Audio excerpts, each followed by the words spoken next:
So I wanted to start a new series on superfoods that you might not know are superfoods, or might have been misled into thinking are actually harmful for you. Now I want to be clear. I'm not a doctor. I'm not a DO. I'm not an MD. I'm not a physical therapist. Not a dietitian. Not a nutritionist. I'm not any of that. Don't take medical advice from me. I'm not somebody to take medical advice from, and don't take medical advice from YouTube. I do recommend that you use your own brain and do your own research and go to licensed medical providers if you have a medical problem. But let's get into why I'm making these videos. Now, number one, a lot of people have been led into thinking that certain foods are harmful for them by these new carnivore dieters and a lot of the super low carb people and a lot of the omega-6 omega-3 ratio people and all this. And there is some science on their side, and that can be very misleading. However, there has to be some degree of common sense used.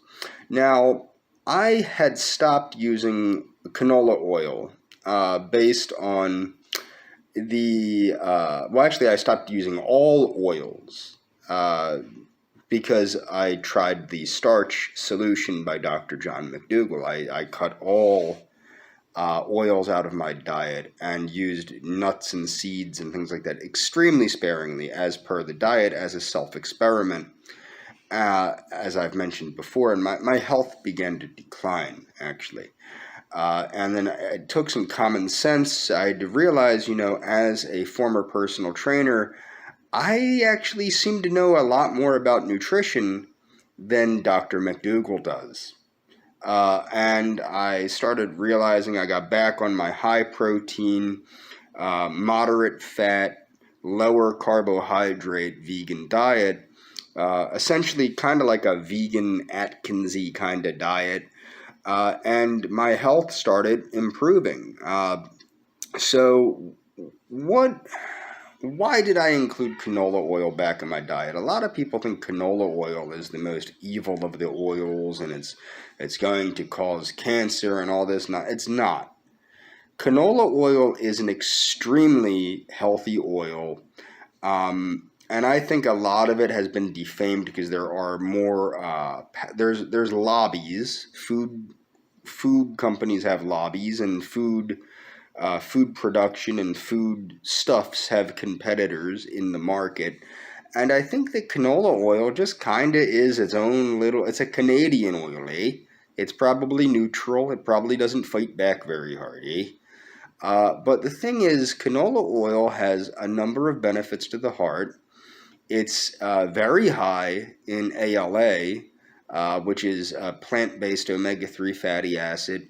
It's very good for heart health, and it's very good also for the health of the cells, cellular health.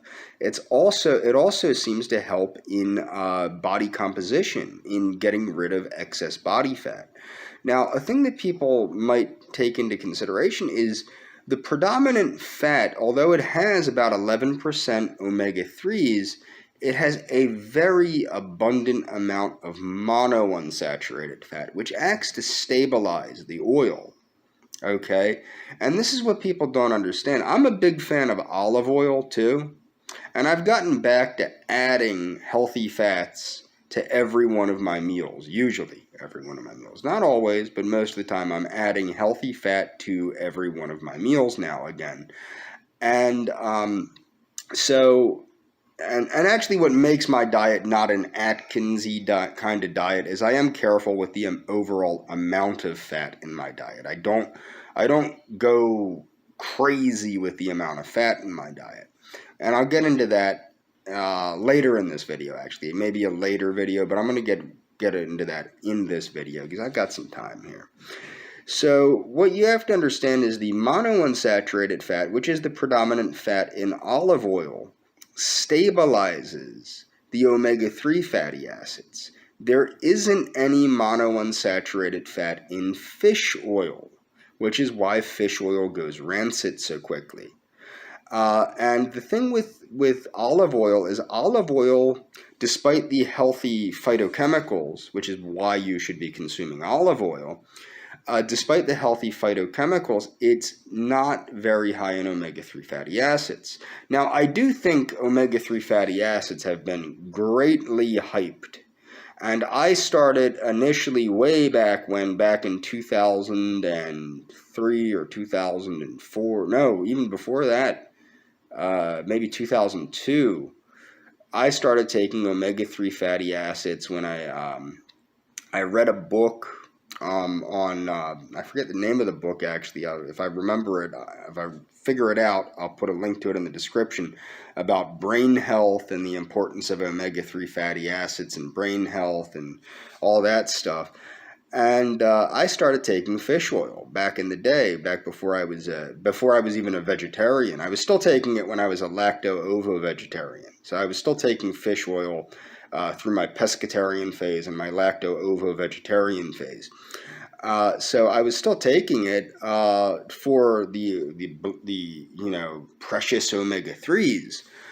And I think that it's been blown out of proportion. Now, what really got me onto the omega-3 bandwagon was a book by Dr. Barry Sears called The Omega RX Zone. And I'm not saying that omega-3s aren't healthful or that they don't pose health benefits. But the thing is, they're not the only healthy fat that you need. And you still need omega-6 fatty acids. And honestly, you need additional fats in your diet to help your body balance hormone levels and things of that nature. Even if they're not essential fats, they're kind of essential to balancing your hormone levels and things of that nature. What got me on canola oil, why I started eating canola oil before I took it out of my diet, was Laurent Cardin, the guy that created the paleo diet. He recommended eating canola oil because of the omega-3 fatty acids in the canola oil. Because canola oil is affordable, it's shelf stable for the most part, and it's healthy. Now, he's taken that back because of this whole pop culture paleo movement, anti-canola oil, pro-saturated fat nonsense. But the original paleo diet was no fan of saturated fat and promoted the consumption of canola oil, okay? And that's the truth. You can read Cardin's book. I don't know if newer copies have been edited, but the copy that I got back in the 90s clearly stated to consume essentially liberal amounts of canola oil, okay? And to eat more fiber and things. I mean, the thing that every diet that works agrees on is that your diet should be predominantly plant-based. Now, why don't I go crazy with the fats in my diet? Well, for the simple fact that I don't think that you shouldn't have an overabundance of fat in the diet. And I think an overabundance of fat in my diet, while it did not increase my BMI, the starch solution increased my BMI. But while an overabundance of fat, I used to eat fat very liberally, particularly in my vegetarian and pescatarian phase. I would be very liberal with olive oil.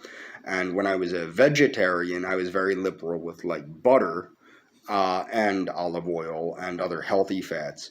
But the reason why you have to be careful with fats, especially saturated fats, and the saturated fats and omega-6 fats, and especially rancid fats, can be extremely, and trans fats can be extremely inflammatory and damaging to your health. But you don't need that much fat. You need to make sure you're getting the right fats, but you don't really need that much fat. 15 to 20% of the diet being made up of fat is plenty of fat. But more than that, I think that could be what led to my GERD, my gastroesophageal reflux disorder, which did go away when I tried the starch solution. That was one of the things that encouraged me to try the starch solution, was this idea that it could cure gastroesophageal reflux disease, and it did. It did cure my gastroesophageal reflux disease. I didn't even have to cut coffee out, although I did for like a week or so. And now I only drink decaf, and I went over a year without any caffeine whatsoever because of the heart palpitations I was having. As a result, I think of the fat gain on the starch solution. But the thing is, the curing of my gastroesophageal reflux disorder probably could have taken place by simply reducing the amount of fat in my diet, not completely eliminating it. And that's what I didn't understand at the time. And people have different triggers for GERD anyway. Some people, it is triggered by coffee. They might not be eating very much fat. And some people it might be triggered by chocolate. And some people it might be triggered by spicy foods. So with mine, it was definitely fat related. It was related to the overabundance of fat in my diet, which, by the way, did not affect my blood lipids. My blood lipids were always pretty good until the starch solution. That's what's interesting to understand. This is what I had pointed out in a previous video, and this is why I keep telling vegans, stay away from the starch solution, stay away from the high-carb people, eat a balanced, healthy vegan diet. Is because my triglycerides went sky high on the starch solution because of the starches and the fruit that I was eating. That's what can happen, is an overabundance of carbohydrate can raise your triglycerides. My cholesterol was fine. Okay, that's important to understand. Both my HDL was too low. It's back up to a high normal now. But my HDL was low and my LDL was low. My total cholesterol was extremely low. But my triglycerides were high, which is bizarre. Okay, and that's what you need to take into consideration. And my fat intake was virtually zero. You have to take that into consideration. So the fat was coming from within me. Now that I'm back eating a relatively balanced diet, where I'm getting 15 to 20% of my calories from fat, and 30 to 50% from carbohydrates, or 30 to 50% from protein, and it's 100% plant-based, I'm doing much, much better. Another important factor with fats is the absorption of certain things like phytochemicals. In order to absorb phytochemicals, you need fatty acids. For example, when I make a fruit smoothie, I put sunflower lecithin in my fruit smoothie to act as an emulsifier to help me absorb the phytonutrients in the fruit smoothie. Quercetin, which is one of the better senolytics, I put that with, I take that with sunflower lecithin, or I take it with a meal containing fat to help it absorb better. So you have to understand that these things are necessary for fatty acids, and also, of course, the fat-soluble vitamins, vitamin D, vitamin A, vitamin K. In order to absorb these things from food, you need the fatty acids. This is why the super low-fat craze is not healthy. It is not healthy. And you have to beware of this 10% or lower fat kookiness, or the 80-10-10 diet. You gotta beware of that. It's not as healthy as you are being led to believe. But the consumption of healthy fats, like canola oil, in moderate, safe amounts, is health promoting. And there's research to prove that it's health promoting. And there's research to prove that you should be eating healthy fats every day to help you have healthy cells. Every cellular membrane in your body is made of fat. Okay, and you have to consider that.